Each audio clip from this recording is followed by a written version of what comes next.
Good afternoon बच्चों, good afternoon. मैं हूं professor Hareram Sinha from university of Delhi. बच्चों, आपको यूजीसी नेट जेआरएफ इकोनॉमिक्स की तैयारी करने के लिए किस किस स्टेप्स को फॉलो करना है सो दैट कि आपकी सफलता सुनिश्चित हो सके। आज के इस क्लास में हम आपके साथ यही डिस्कस करने वाले हैं। तो बच्चों, बिना देर के हुए चलते हैं स्क्रीन पे, लेकिन उसके पहले आपसे एक रिक्वेस्ट है कि यदि आप इस चैनल पर नए हैं तो चैनल को सब्सक्राइब करके बेल आइकन दबाना ना भूलें। वीडियो को लाइक एंड शेयर भी जरूर करें। चल बच्चों, पहला स्टेप्स देखते हैं और इस स्टेप्स को आप सभी अच्छी तरीके से जानते भी हैं। इस तरीके से आप लोग देख रहे हैं कि पहला स्टेप्स है कि आप सिलेबस को समझें, और मेरा कहना है कि सिलेबस को अच्छी तरीके से समझें। कहां से डाउनलोड करें? तो आप एनटीए के साइट से डाउनलोड करें या फिर आप यूजीसी के साइट से आप इसको डाउनलोड करें। अब एक तो ये हो गया कि आप ऑथेंटिक वेबसाइट से इसको डाउनलोड करें। दूसरी बात ये होती है कि आपको सिलेबस का डीप नॉलेज होना चाहिए।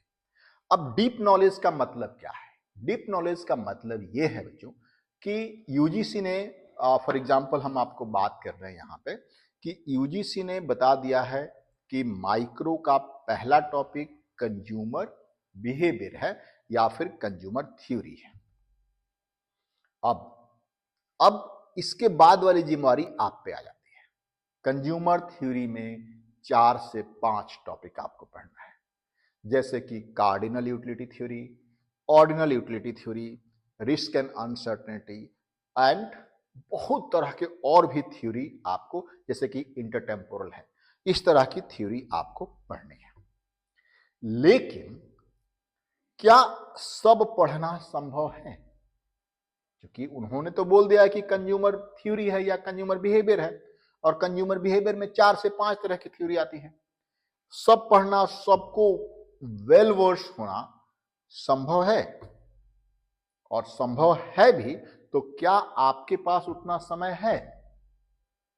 तब इस पॉइंट पे आपका टीचर आपके साथ या आपका गाइड आपके साथ होना चाहिए। वो आपको एनालिसिस करके बताएगा कि इन 4 से 5 थ्योरीज में आपको सबसे ज्यादा फोकस किस पे करना चाहिए। ये तो हमने एक एग्जाम्पल बताया। सिमिलरली आपको मैक्रो में भी वही सीन है, आपका इकोनोमेट्रिक्स में भी वही सीन है। इकोनोमेट्रिक्स का सिलेबस तो बहुत ज्यादा है। क्वेश्चन कहां से आते हैं ये आपको जानना जरूरी है।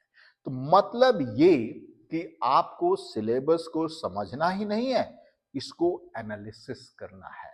सिलेबस को एनालिसिस करना है, तब जाकर के आपका जेआरएफ क्वालिफाई हो जाएगा। ये पहला स्टेप्स है। आप ये देख सकते हैं कि यूजीसी नेट इकोनॉमिक्स के सिलेबस को अच्छे से डाउनलोड करें और उसे ध्यान से पढ़ें। सिलेबस को विभिन्न टॉपिक्स में बांटें और महत्वपूर्ण टॉपिक्स को चिन्हित करें, जिस तरीके से मैंने अभी आप लोगों को बताया। ठीक है, दूसरा स्टेप्स देखिए क्या है।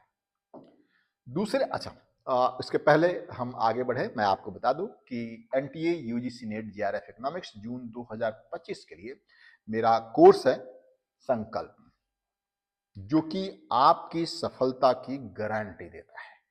आपकी सफलता की गारंटी देता है बच्चों, क्योंकि इसमें आपको मैं दे रहा हूं पूरे सिलेबस का video lecture, live lecture, PDF notes, practice के लिए question, mock test and the personal mentorship, या आप कह सकते हैं पर्सनल गाइडेंस। तो बच्चों, यदि आप भी सीरियस हैं कि आपको जून में जेआरएफ क्रैक करना है, तो फिर आज ही आप इको पाठशाला का ऐप डाउनलोड करिए, कोर्सेज में जाइए और वहीं से आप डायरेक्टली ज्वाइन हो सकते हैं। और किसी तरह का कोई इशू आ रहा है, डिस्काउंट से रिलेटेड कोई इशू आ रहा है, या फिर डाउनलोड नहीं हो रहा है, या कोई किसी तरह का क्लैरिफिकेशन चाहिए, तो आप मुझे इस नंबर पे 9910569227 पे आप मुझे डायरेक्टली कॉल भी कर सकते हैं। चलिए बच्चों, अब आगे बात करते हैं। सेकेंड स्टेप्स है कि सही स्टडी मटेरियल चुनें।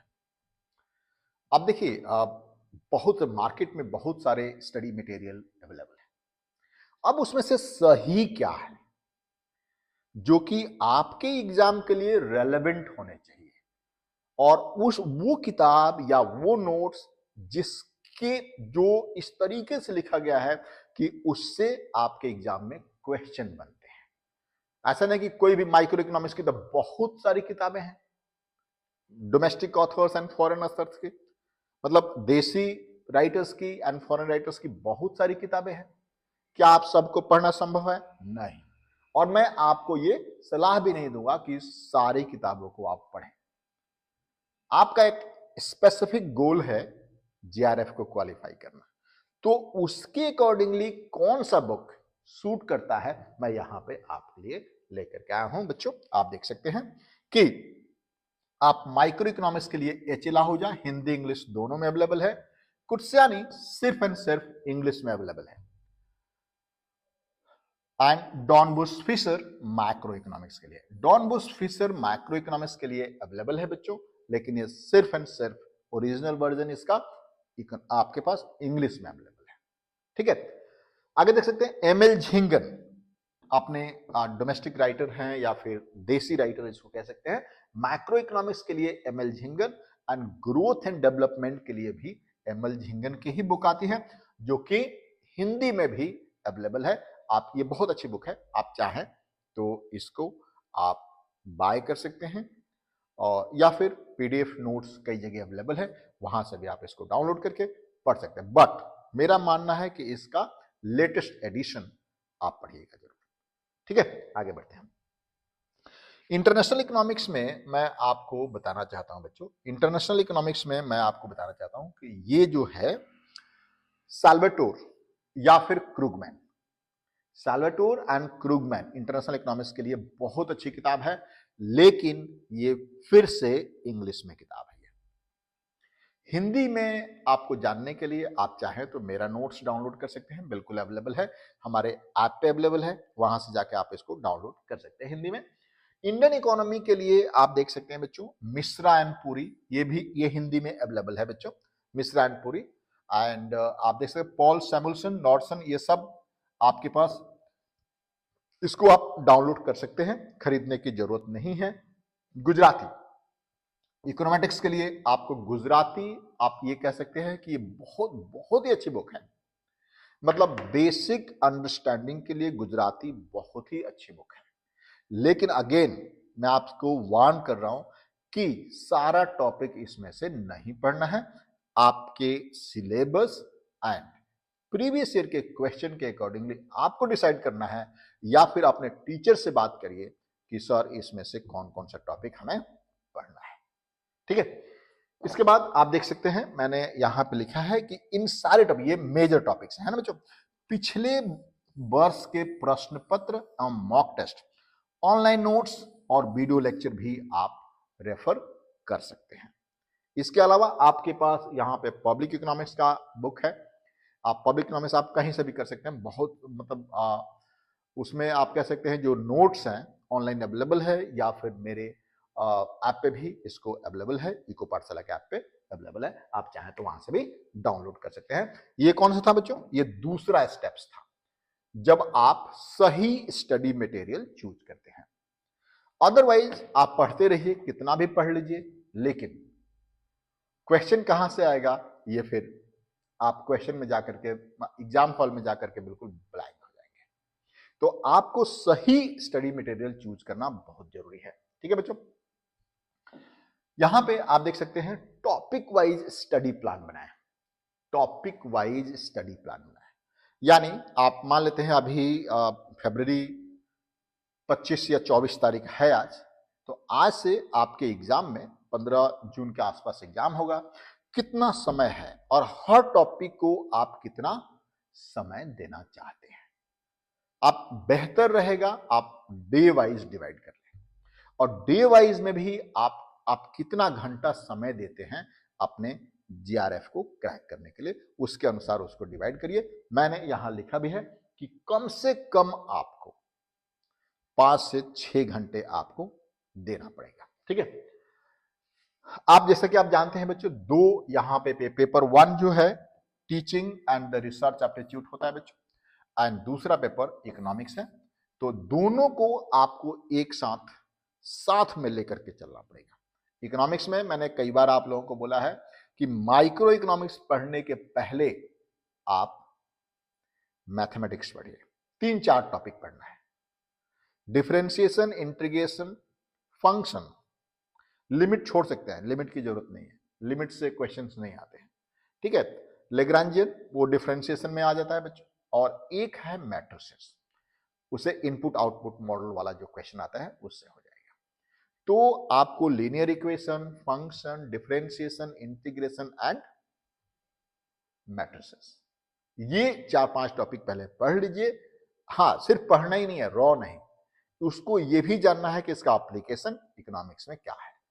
उसके बाद आप माइक्रो इकोनॉमिक्स उठाइए, ठीक है बच्चों। इसके बाद आप देख सकते हैं यहां पे बच्चों माइक्रो इकोनॉमिक्स, ये तो मैंने आप लोगों को बता दिया अभी आप लोगों को, ठीक है। नेक्स्ट आप देख सकते हैं कि नोट्स जो बनाए बिल्कुल अपनी भाषा में, जिसको आप समझ पाए, बिल्कुल सरल भाषा में बनाए। इससे क्या होता है कि जब आप रिवाइज करना शुरू करते हैं तो आप फटाफट फटाफट आपको याद आते चला जाता है। लेकिन यदि आप बुक्स के लैंग्वेज में नोट्स बनाएंगे तो आपको रटना पड़ेगा, और रटना बहुत ही रिस्की होता है आपके यूजीसी के एग्जाम के लिए, बता रहे हैं आपको। ये देखिए, इसके बाद आप ये देखिए कुछ लिखा है मैंने, सरल भाषा में छोटे छोटे नोट्स तैयार करें, चार्ट, डायग्राम, फ्लो चार्ट का उपयोग करें ताकि कंसेप्ट जल्दी रिवाइज किए जा सके। महत्वपूर्ण परिभाषाएं, थ्योरी और ग्राफ को अलग से लिखें। ये बहुत ज्यादा इंपॉर्टेंट होता है बच्चों, ठीक है। आगे बात करते हैं 5वां टॉपिक, रेगुलर रिवीजन। अब ऐसा नहीं है आपके पास अभी 4 महीना 3 महीने के आसपास का टाइम है, 4 महीने का टाइम है, और आज आपने पढ़ लिया, उसको कभी रिवाइज ही नहीं किया, तो बाय द टाइम आप एग्जाम में जाएंगे आप भूल जाएंगे। तो वीकली आप रिवीजन का भी एक शेड्यूल बनाएं। हर वीक आप किस टॉपिक को रिवीजन करना, जितना पढ़ते जाते हैं वीक में एक दिन आप पढ़ाई मत करिए, सारे टॉपिक को रिवाइज करिए, तब जाकर के उसका आप आंसर कर पाएंगे, ठीक है बच्चों। इसके बाद आपके लिए है मॉक टेस्ट एंड पिछले साल के प्रश्न पत्रों को हल करें। जहां से भी आप, जिस टीचर की भी आप गाइडेंस ले रहे हैं उनको बोलिए कि सर आप हमारे लिए टेस्ट तैयार कर दें, या फिर जिस प्लेटफॉर्म से भी आप ऑनलाइन या ऑफलाइन पढ़ रहे हैं वो तो मॉक टेस्ट देते ही हैं, उसको जरूर सॉल्व करिए। और एक और चीज, मान लेते हैं कि 100 क्वेश्चन का मॉक टेस्ट है और उसमें आप 60 क्वेश्चन कर पा रहे हैं और 40 क्वेश्चन नहीं कर पा रहे हैं, तो मेरा सजेशन ये रहता है कि वो जो 40 क्वेश्चन आप नहीं कर पा रहे हैं उससे रिलेटेड थ्योरी को आप अच्छी तरीके से पढ़िए, स्ट्रॉन्ग करिए, और समझिए कि उस क्वेश्चन को हम, मतलब आप कोशिश ये करिए कि उस टॉपिक के क्वेश्चन को हम 100% कर पाए। तो ये मैंने वो इसलिए बताया है कि पिछले साल के क्वेश्चन पेपर और मॉक टेस्ट जरूर सॉल्व करें, ठीक है बच्चों। टाइम मैनेजमेंट पे भी ध्यान दें आप। करंट अफेयर्स बहुत ज्यादा जरूरी है, फर्स्ट पेपर के लिए भी और सेकंड पेपर के लिए भी। फर्स्ट पेपर के लिए भी करंट अफेयर्स बहुत ज्यादा जरूरी है। जो डेटा आता है, अब जैसे कि आप मॉनेटरी पॉलिसी पे डेटा आता है, इन्फ्लेशन पे डेटा आता है, रियल इनकम पे डेटा आता है, कंजम्पशन पे डेटा आता है, इस तरह की बहुत सारी चीजें आपको करंट अफेयर से मिल जाता है, और ये पेपर 1 एंड पेपर 2 दोनों के लिए उपयोगी होता है बच्चों। आप देख सकते हैं करंट अफेयर्स में हिंदू, मतलब फालतू लोकल न्यूज़पेपर नहीं पढ़ना है, लोकल न्यूज़पेपर किसी काम का नहीं है। और एक और चीज, जो न्यूज़पेपर में आप पढ़ रहे हैं उसमें अपनी भी आइडियोलॉजी लगाइए कि क्या ये सही दे रहा है, हमको जो न्यूज दे रहा है वो सही है, इसका सोर्स क्या है, ये भी आपके पास ध्यान रखना चाहिए। तो the Hindu, the Indian express, economic time को आप पढ़ सकते हैं, आरबीआई के रिपोर्ट पढ़ सकते हैं, नीति आयोग के रिपोर्ट पढ़ सकते हैं, बजट, आर्थिक सर्वेक्षण पे नजर रखें। अभी आपको आया था आर्थिक सर्वेक्षण, इकोनॉमिक सर्वे जो आया था, उस पर भी आप एक बार नजर रखें उस चीज के लिए, ठीक है बच्चों। इसके बाद आप देख सकते हैं आपको जो टॉपिक आपको जो टफ लगता है उसको आप प्राथमिकता दें। और कई बार क्या होता है कि एक टॉपिक को बार बार पढ़ने पे भी आप उसको वो नहीं कर पाते हैं, तो उस केस में आप अपने टीचर से मिलें, उनसे समझें, या फिर मेरे से भी आप चाहें तो आप सलाह ले सकते हैं बच्चों, ठीक है। इसके बाद आप देख सकते हैं कि आपके लिए आपका, चूंकि देखिए चलना आप ही को है, आपका टीचर, आपके दोस्त, आपका किसी भी ग्रुप में है वो आपको रास्ता बता सकता है, चलना आपको है। तो आपको आत्मविश्वास होना बहुत जरूरी है। जब तक आपके पास सेल्फ कॉन्फिडेंस नहीं होगा, आपका जीआरएफ नहीं निकलेगा, आप प्रोफेसर नहीं बन सकते हैं। तो आपका आत्मविश्वास होना बहुत जरूरी है। उसके लिए आप योगा, मेडिटेशन और 5-10 मिनट अपने लिए आप निकाल सकते हैं। सोचिए कि आगे हम क्या करने वाले हैं, कहां हमारी गलती हो रही है। तो इन सब बातों को यदि आप ध्यान रखते हैं बच्चों, तो आपके लिए जीआरएफ कोई बहुत बड़ी बात नहीं है। गुड लक बच्चों। थैंक यू बच्चों।